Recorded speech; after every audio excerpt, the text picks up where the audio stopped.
alto. ¿Alguna vez os habéis preguntado si el destino tiene una forma cruel de cobrar las deudas de nuestro pasado?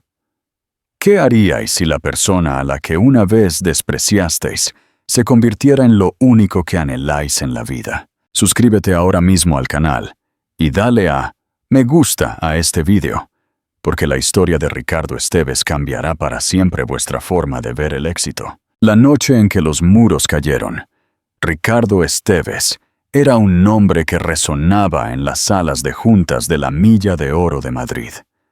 Un sinónimo de poder, control y ambición insaciable.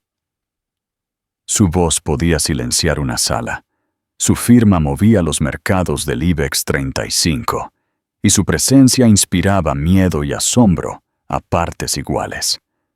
Había construido su vida sobre la creencia inquebrantable de que nada podía perturbar el imperio que había levantado meticulosamente. Pero el poder lo había endurecido.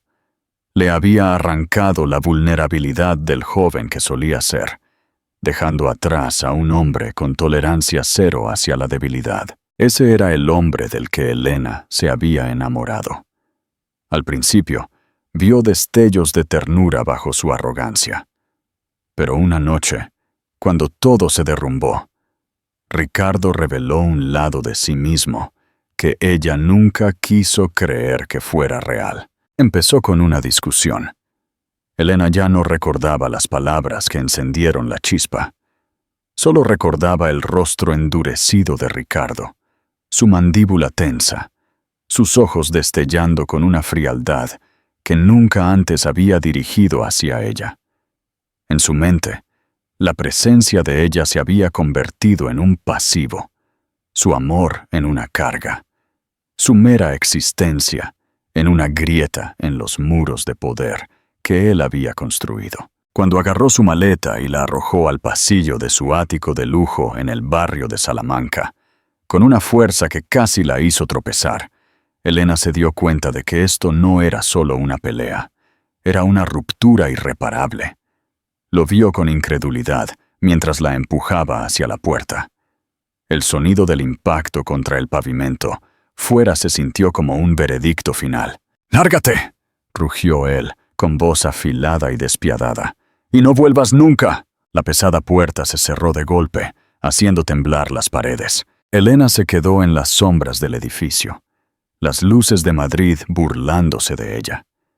Su maleta yacía destrozada en la acera, su vida esparcida como los pedazos de su corazón.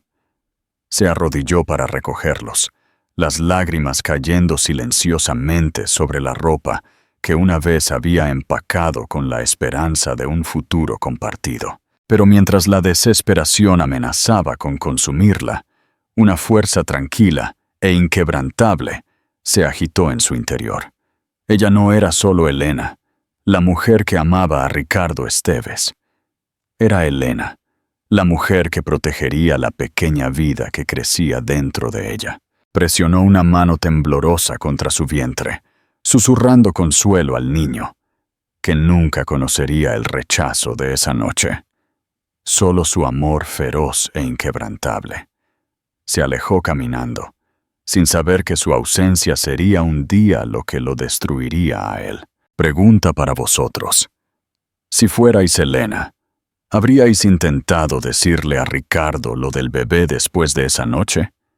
¿O hay comportamientos que son imperdonables?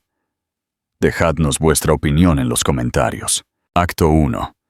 El descenso a la verdad. La partida de Elena no fue una huida dramática hacia un futuro brillante, sino un descenso lento y doloroso a una vida que nunca planeó.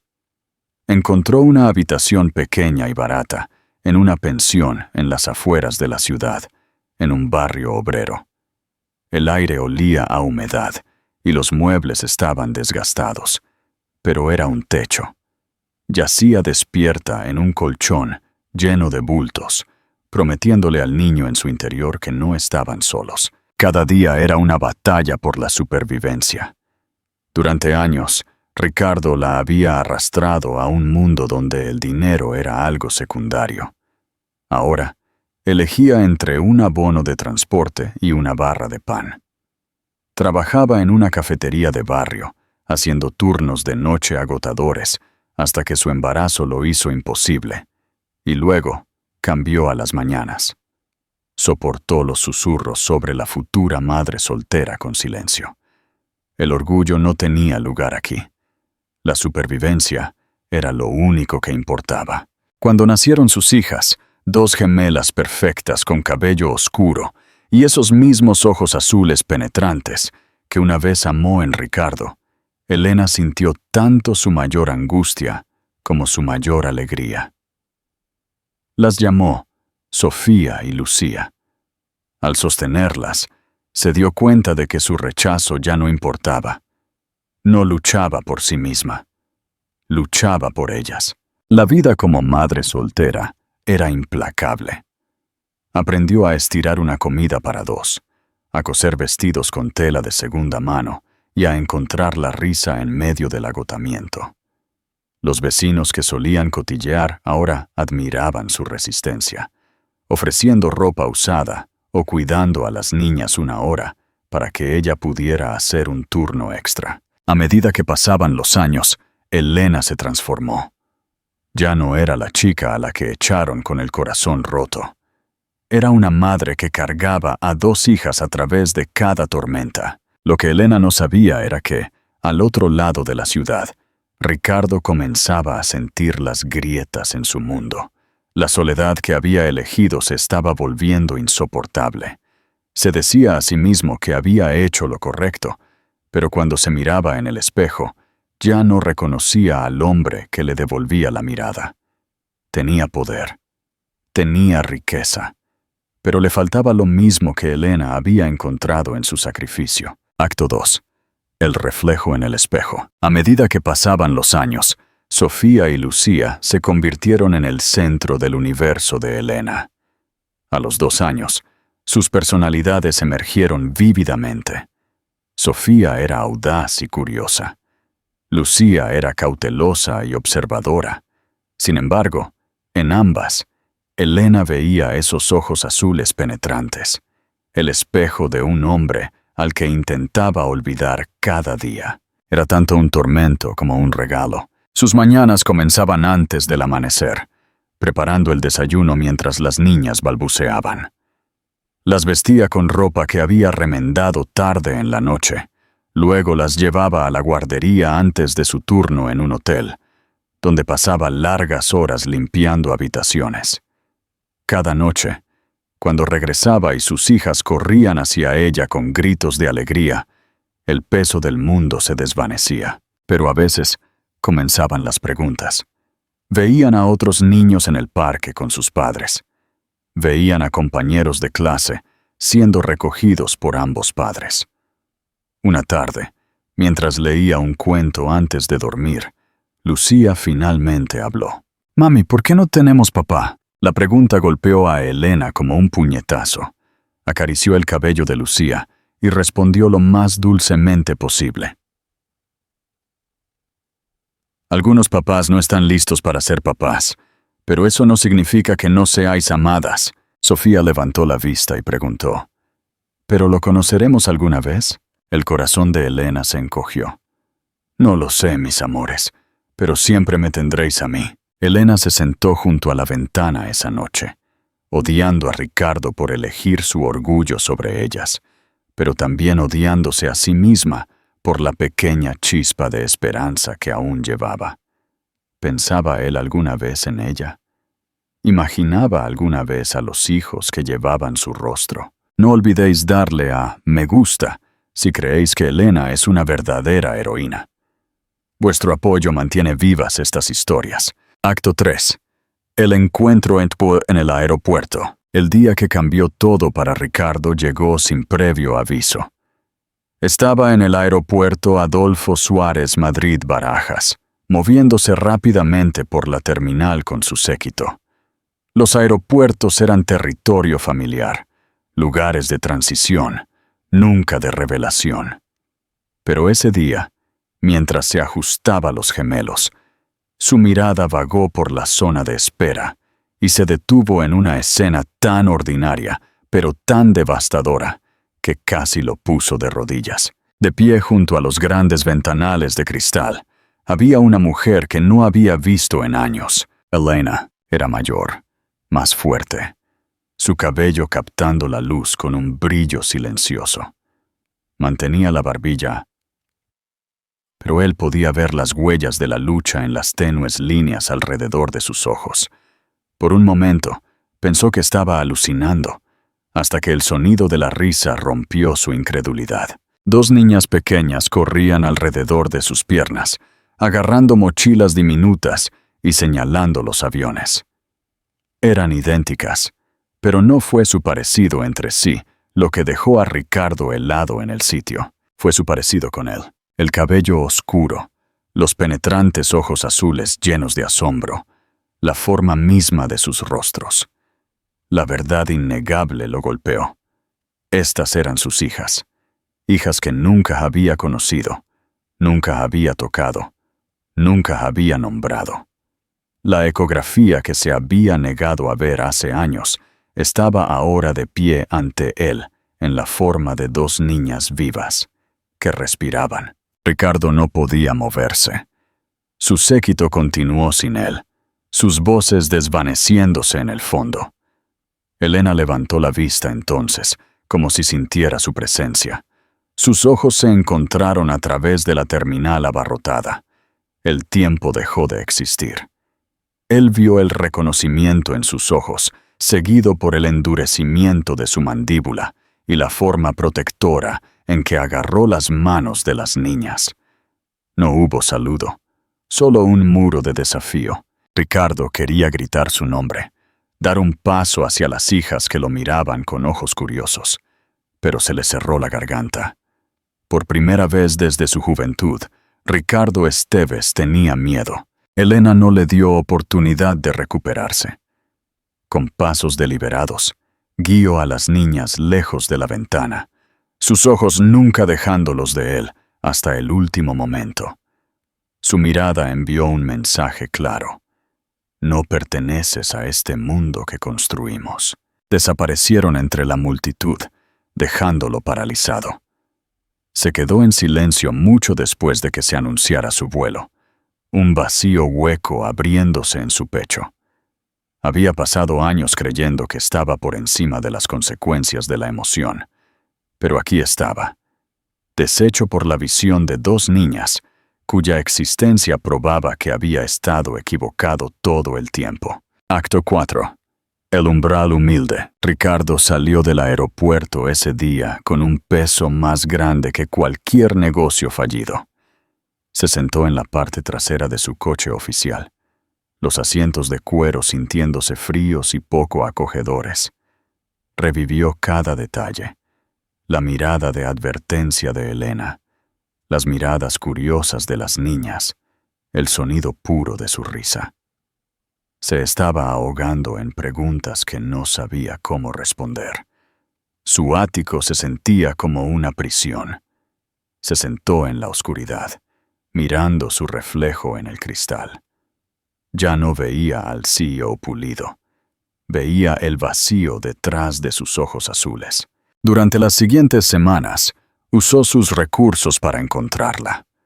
Cuando se enteró del modesto apartamento al que ella llamaba hogar y las largas horas que trabajaba para poner comida en la mesa, algo dentro de él se rompió. El orgullo que lo había mantenido distante comenzó a desmoronarse, reemplazado por una necesidad desesperada de arreglar las cosas.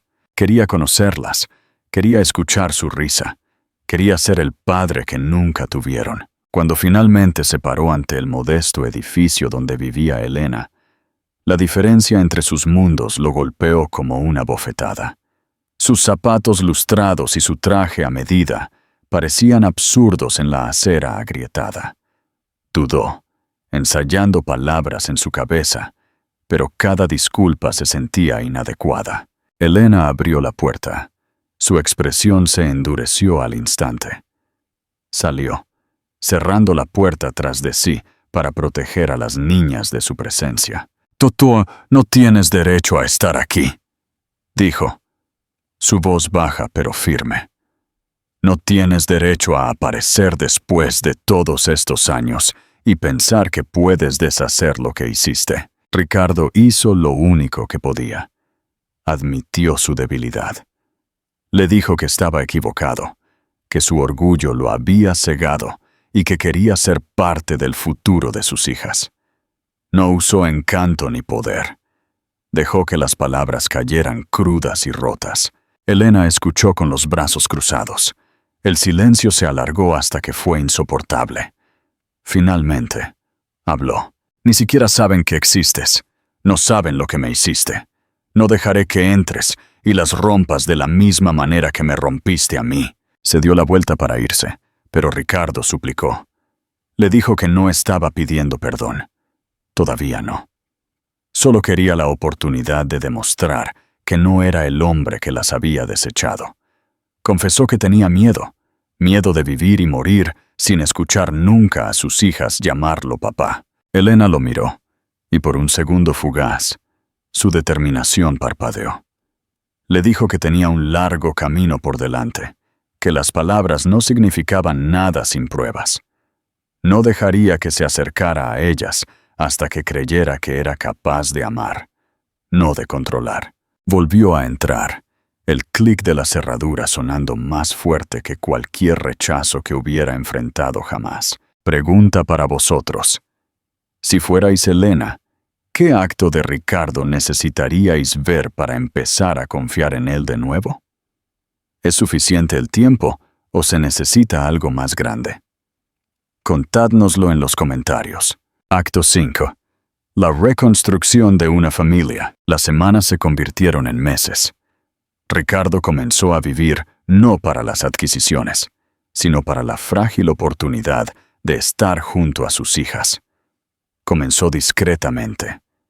Donó anónimamente a su escuela para asegurar que tuvieran libros nuevos y ordenadores que funcionaran. Dio un paso atrás en las demandas de su empresa, delegando el control que solía acaparar. Su mayor prueba llegó cuando Elena finalmente le permitió ver a las niñas desde la distancia en el parque. Le advirtió que no se acercara, que no dijera una palabra, solo que observara. Al verlas correr por la hierba, su risa llevada por el viento, el corazón de Ricardo dolió con un anhelo tan feroz que casi cayó de rodillas. Sofía trepaba por el parque infantil con determinación intrépida. Lucía ayudaba a un niño más pequeño a subir un escalón con paciente ternura. Eran innegablemente suyas, pero completamente de Elena. Lentamente, Elena permitió más. Una reunión en una cafetería. Se sentaron frente a él, estudiándolo con ojos grandes y curiosos. Al principio, apenas hablaron, pero Ricardo no presionó. Respondió a sus preguntas, les contó historias de su infancia y escuchó más de lo que habló. Se encontró riendo de maneras que había olvidado. Un sonido genuino, sin reservas. El momento que realmente lo rompió, llegó una tarde cuando las acompañaba de vuelta al coche de Elena. Sofía deslizó su mano en la de él sin dudarlo, sus diminutos dedos curvándose alrededor de los suyos, como si fuera la cosa más natural del mundo. Lucía siguió un momento después, tirando de su manga y preguntando suavemente si volvería mañana. La inocencia de su confianza lo desarmó. Elena lo observó durante estos meses, su corazón ablandándose al ver la transformación. Este no era el Ricardo que conocía. Este era un hombre despojado de arrogancia, aprendiendo humildad a través de los ojos de dos niñas que no exigían nada más que honestidad y amor. Una noche, mientras las niñas dormían, Elena y Ricardo se sentaron juntos en la mesa de su cocina. Sin gritos, sin amargura, solo el peso de todo lo que había pasado. Ricardo le dijo que pasaría el resto de su vida demostrando que ya no era ese hombre. Por primera vez en años, Elena se permitió creer que las personas podían cambiar, que incluso las heridas más profundas podían sanar si se cuidaban con esmero. Parte 6. La sombra del pasado. Un juego peligroso. Esperad. ¿Pensabais que la historia terminaba con un «fueron felices para siempre»? No podríais estar más equivocados. Un secreto enterrado durante 6 años está a punto de resurgir. Suscribíos ahora y dadle a me gusta, porque las cosas están a punto de ponerse muy oscuras. Lo del invitado no invitado. La vida en las afueras era pacífica. Ricardo había cambiado sus trajes a medida por jerseys y pasaba sus fines de semana entrenando al equipo de fútbol de las niñas.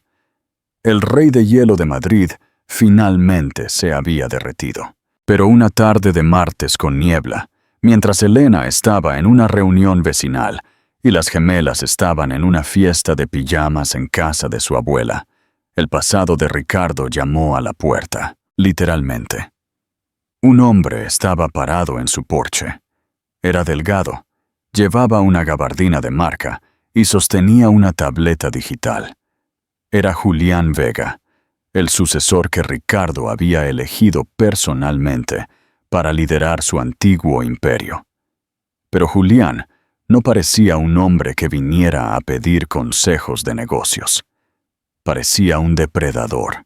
«¿Qué haces aquí, Julián?», preguntó Ricardo, su voz baja y cautelosa. «Estoy jubilado». «¿Jubilado? ¿O escondido, Ricardo?». Julián sonrió con suficiencia, tocando su tableta. «Encontré algo en los archivos.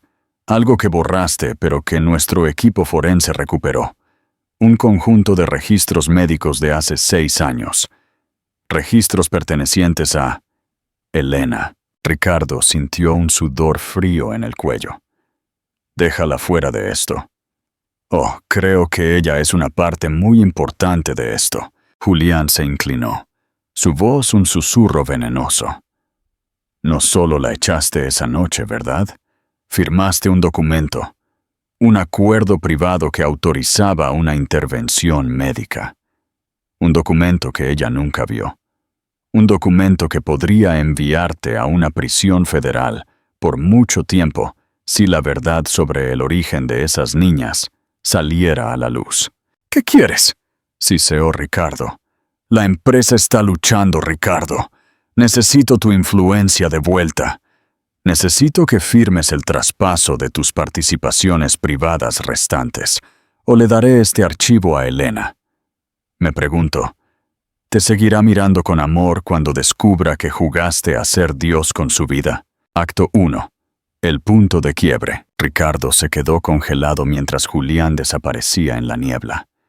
Su corazón, una vez curado, ahora sangraba con un nuevo tipo de terror. Miró alrededor de su cálida y bellamente decorada sala de estar. Las fotos de Sofía y Lucía.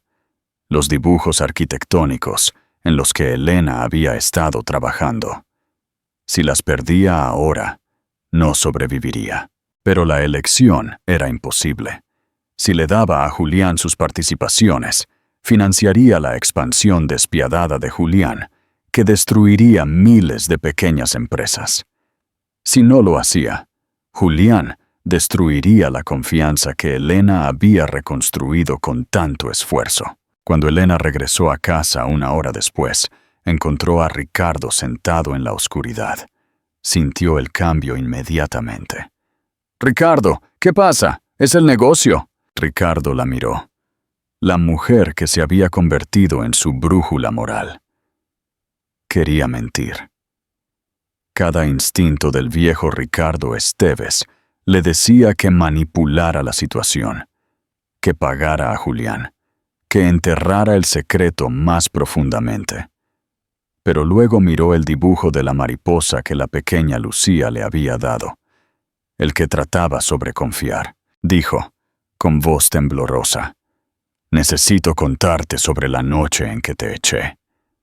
Algo que ni siquiera me di cuenta completamente de que había hecho hasta hoy. Le confesó que en su ciega rabia y arrogancia, hace 6 años, Había firmado papeles sin leerlos, papeles que daban a su equipo legal el poder de manejar la situación.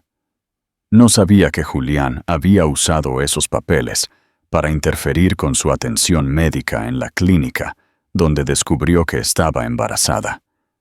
No sabía que era un monstruo por poder. Elena se sentó en silencio. El calor en la habitación pareció evaporarse. Miró a Ricardo como si fuera un extraño de nuevo.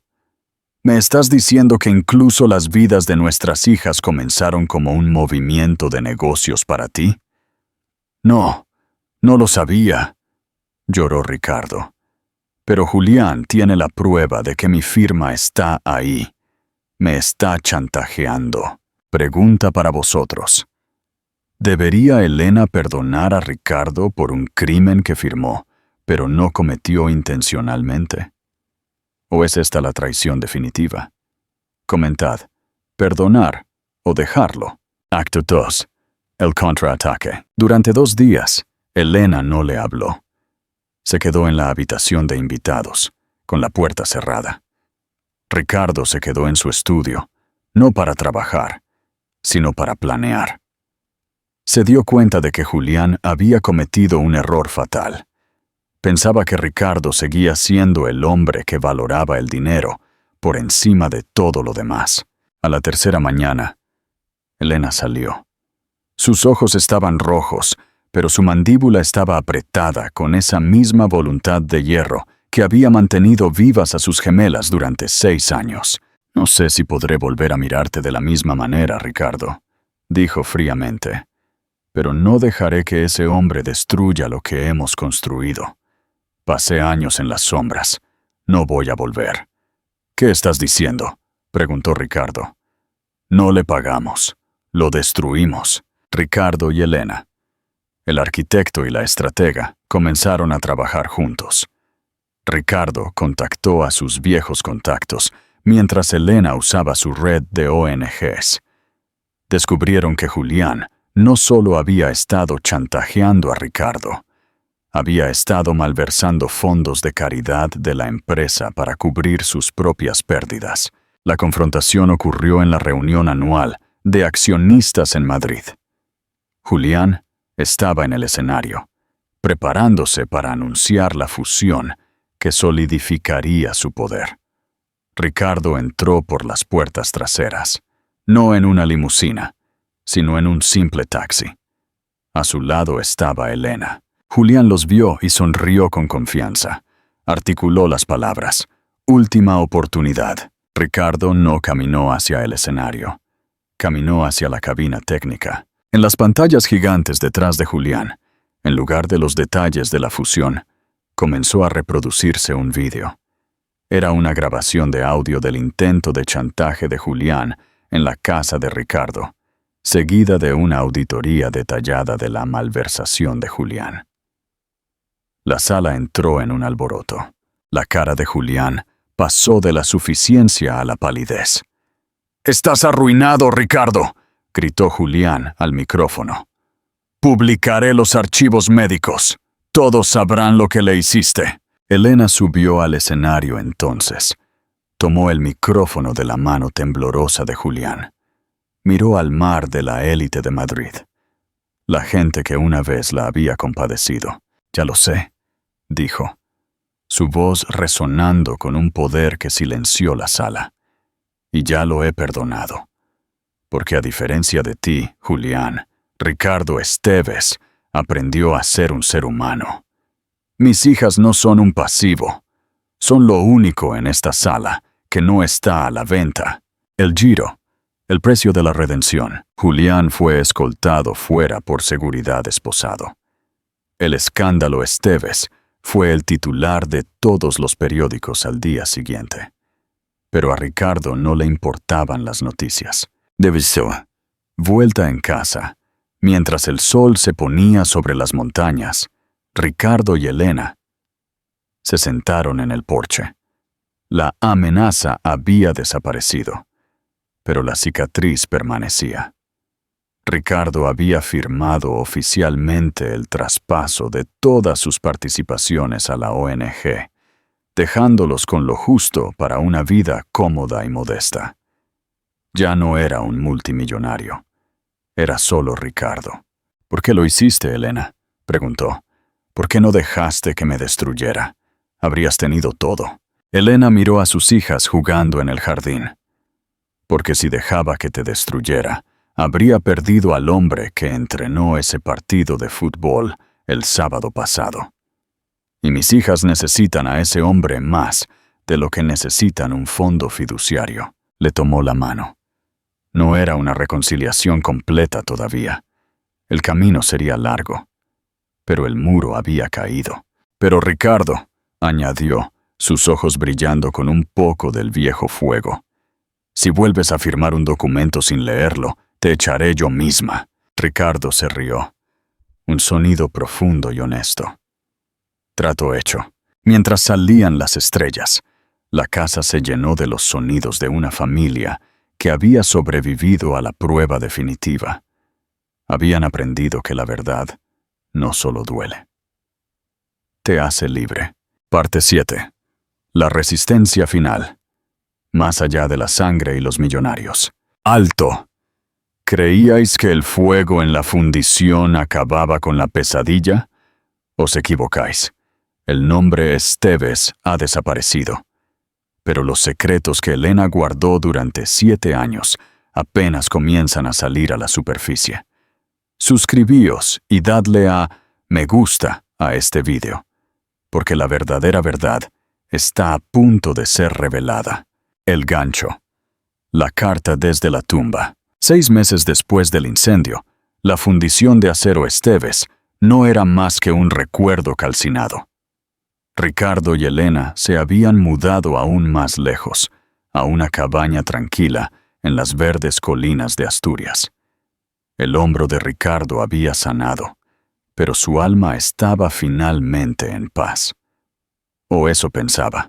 Un lunes lluvioso, mientras cavaba un nuevo parterre de flores para Elena, la pala de Ricardo golpeó algo duro. Una caja de metal, oxidada, cerrada con llave y enterrada profundamente bajo un viejo roble que había estado allí mucho antes de que llegaran. Dentro no había joyas ni dinero.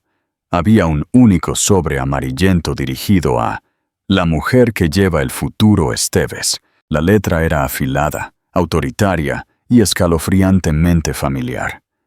Era de Arturo Esteves, el padre de Ricardo. Pero la carta no era para Ricardo. Era una confesión destinada a Elena, escrita semanas antes de que Arturo muriera. Acto 1. El pacto oculto. Ricardo se sentó en la mesa de la cocina, conteniendo la respiración, mientras leía las palabras junto a Elena. La carta revelaba una verdad mucho más retorcida que el chantaje de Julián Vega. Arturo no solo se había asegurado de que el donante fuera compatible con el ADN Esteves, había hecho un pacto secreto con el propio padre de Elena, el hombre que ella afirmaba que era un alcohólico enfermo. La carta decía: Elena, tu padre no desapareció sin más. Vendió tu silencio. Sabía que Ricardo te echaría. Sabía que yo necesitaba un heredero. Aceptó 5 millones de euros para asegurarse de que nunca le contaras a Ricardo la verdad sobre la noche en que fuiste concebida. No eres solo una chica de las afueras, Elena. Eres la hija del hombre que casi llevó a la bancarrota al imperio Esteves hace 30 años. Ricardo miró a Elena. Su rostro era una máscara de shock. Elena, ¿qué es esto? ¿Tu padre? ¿Y el mío? La voz de Elena era un susurro. No lo sabía, Ricardo. Pensé que mi padre se fue porque no podía soportar la enfermedad de mi madre. No sabía que era un jugador en este juego, pero el shock fue interrumpido por una sombra en el porche. Un hombre estaba allí, llevando un anillo familiar. El sello de la familia Haya. Los rivales que Arturo había mencionado. Es hora de cobrar los intereses de esos 5 millones, Elena, dijo el extraño a través del cristal. Pregunta para vosotros. ¿Fue el padre de Elena una víctima de Arturo Esteves? ¿O fue un traidor a su propia hija? ¿Debería Ricardo confiar en Elena ahora que la rivalidad de su familia ha salido a la luz? Comentad confianza o duda abajo. Acto 2. El regreso de los rivales. El hombre era Elías Jaya, el hermano perdido hace mucho tiempo de Elena. No el soldado Caleb que ella le había presentado a Ricardo, sino el verdadero Elías. Explicó que Caleb era solo un protector pagado, un amigo de su pasado usado para mantener alejada a la familia Esteves. La familia Jaya no perdió a Ricardo, se burló Elías, entrando en la cálida cocina. Solo esperamos. Mi padre tomó el dinero de Arturo para financiar nuestro regreso. Y ahora estas dos niñas, Sofía y Lucía, son las llaves de la fusión Haya-Esteves, que aplastará lo que quede de tu legado. Elías miró a Elena. Lo hiciste bien, hermana. Te acercaste a él. Hiciste que te amara. Ahora, dame los códigos de acceso que Arturo dejó en esa caja. Los códigos de las cuentas offshore que ocultó al gobierno. Ricardo se levantó, protegiendo a Elena. Ella no sabe nada de códigos, Elías. Y he dado todo a la ONG. No queda dinero. Oh, Ricardo, rió Elías. Arturo no escondió dinero. Escondió información. Las patentes de la tecnología de energía verde que tu ONG está usando no pertenecen a la ONG. Pertenecen a la familia Jaya. Y si no me das lo que quiero, te mandaré a tu caridad hasta hundirla. Tu legado de bondad terminará en un tribunal. Acto 3. El contraataque del arquitecto. Ricardo miró a Elena. Por primera vez, no vio a una víctima, sino a una mujer que había estado atrapada entre dos imperios en guerra toda su vida. Elías, dijo Elena, su voz volviéndose firme. ¿Crees que puedes usarme de nuevo? Nuestro padre me usó. Arturo me usó. Incluso Ricardo me usó una vez como distracción. Pero ya no soy un peón. Metió la mano en la caja oxidada y sacó un compartimento oculto más pequeño. Dentro había una unidad digital. Arturo no me dio códigos de dinero, le dijo Elena a su hermano. Me dio la evidencia de cómo la familia Jaya robó esas patentes en primer lugar. Enterró esto aquí porque sabía que un día vendrías buscando un pago. Quería que yo tuviera el poder de terminar la guerra que él empezó. Ricardo se dio cuenta entonces de que su padre, a su manera final y retorcida, había tratado de proteger a la única persona que realmente respetaba, la mujer que fue lo suficientemente fuerte como para dejar a su hijo. Vete, Elías, dijo Ricardo, su voz fría como el invierno asturiano, o entregamos esta unidad a la fiscalía. Tu regreso terminará antes de que se ponga el sol. La conclusión. Un hogar construido sobre la verdad. Elías huyó, dándose cuenta de que la guerra Esteves-Jaya había terminado realmente. Había subestimado la única cosa que ninguno de sus padres entendía: la asociación. Esa noche, Ricardo y Elena se sentaron junto a la chimenea. La unidad fue destruida. No querían el poder que Arturo ofrecía. Solo querían la verdad. ¿Hemos terminado, Elena?, preguntó Ricardo, con la cabeza apoyada en su hombro. ¿No más secretos? ¿No más imperios? Elena miró a Sofía y Lucía, que dibujaban en el suelo, ajenas a las guerras libradas en su nombre. Nunca fuimos un imperio, Ricardo. Solo somos una familia. Y por primera vez, los cimientos son finalmente sólidos. Ricardo Esteves, el hombre que construía rascacielos, finalmente se dio cuenta de que la casa más pequeña en Asturias era su mayor logro, porque era la única donde las ventanas estaban claras y las puertas siempre abiertas a la verdad. El final significativo y las llamadas a la acción. El final, la saga de los Esteves, nos recuerda que el silencio es una deuda que siempre vence. Pero cuando enfrentas la verdad con la persona que amas, La deuda finalmente se salda. Ricardo y Elena demostraron que una familia no se construye sobre linajes o cuentas bancarias. Se construye sobre el coraje de ser honesto. La última palabra. ¿Creéis que Ricardo y Elena podrán ser verdaderamente felices con tanta historia entre ellos? ¿O hay un secreto más esperando en el bosque? Dejad vuestros pensamientos en los comentarios. Si pues, habéis seguido esta historia desde la parte 1, sois una leyenda. Suscribíos y tocad la campanita. Porque una nueva serie comienza mañana. No creeréis el primer episodio. Gracias por ver.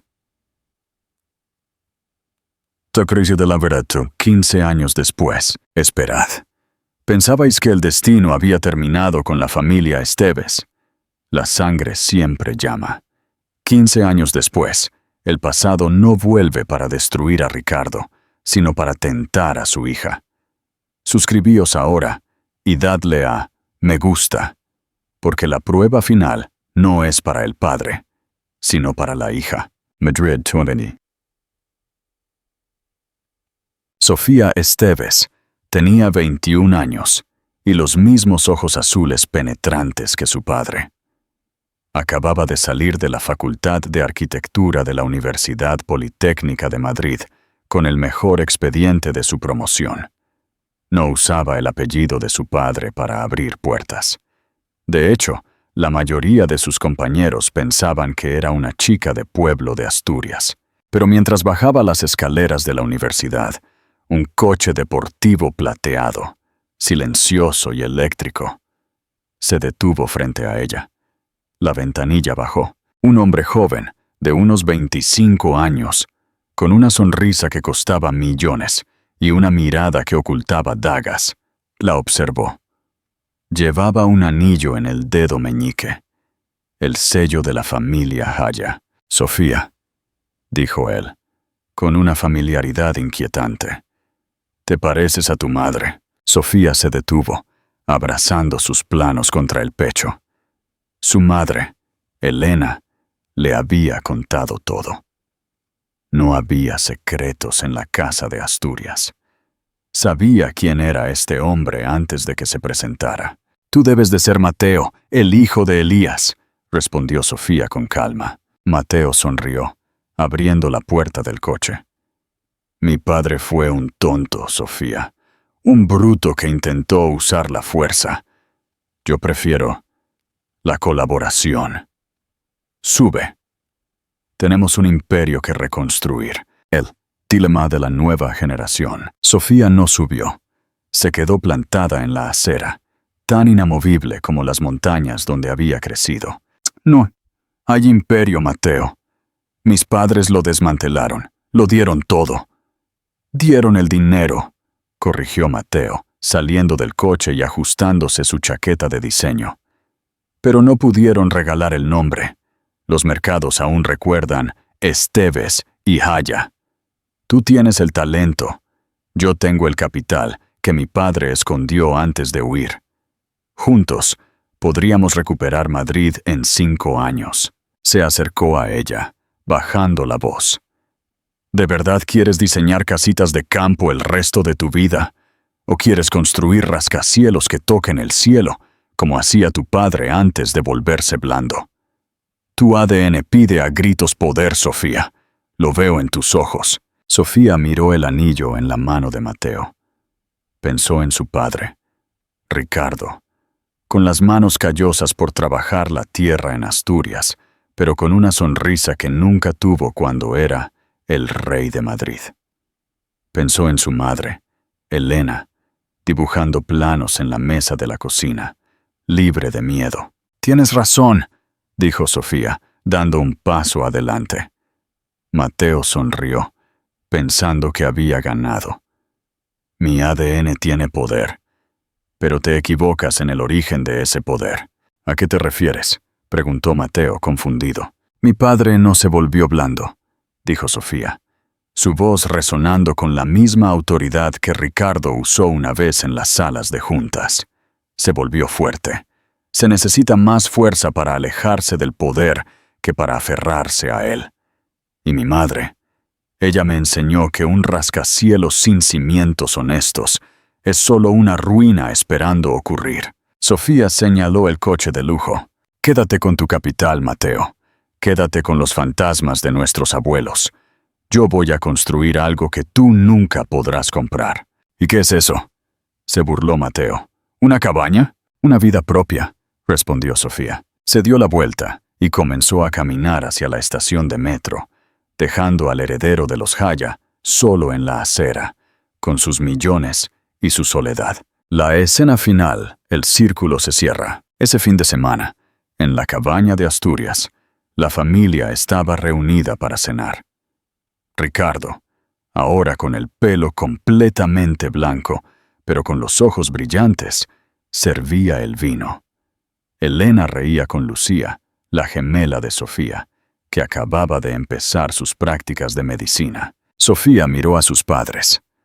Mateo Haya vino a verme hoy, dijo casualmente. La sala se quedó en silencio. Ricardo dejó la botella de vino. Elena tensó la mandíbula. El miedo antiguo cruzó sus rostros por un segundo. ¿Y qué le dijiste?, preguntó Ricardo, su voz suave. Sofía tomó un trozo de pan y sonrió. Le dije que estaba ocupada construyendo algo más importante que un imperio. Ricardo miró a Elena. Una comunicación silenciosa pasó entre ellos. El miedo se desvaneció, reemplazado por un orgullo tan profundo que dolía. No habían criado herederas. Habían criado mujeres libres. Ricardo levantó su copa. Por lo que construimos, dijo, mirando a su familia, no a las paredes de la casa, sino a las personas dentro de ella. Por la verdad, añadió Elena. Por nosotros, concluyeron las gemelas. Afuera, el viento soplaba a través de los robles, y bajo la tierra, donde una vez estuvo enterrada una caja de secretos, ahora solo había raíces profundas y fuertes. La guerra había terminado para siempre. Fin. Menuda lección de la siguiente generación.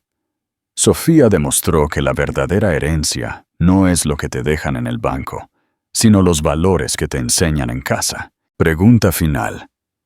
¿Creéis que Mateo Haya se rendirá o intentará volver? ¿Es posible romper el ciclo de ambición de una familia para siempre? Dejad vuestra teoría abajo. Si os ha gustado esta saga completa, desde la traición en el ático hasta la redención en las montañas, por favor, compartid este video. Ayuda muchísimo al canal. Suscribíos para la próxima gran historia. Gracias por estar ahí.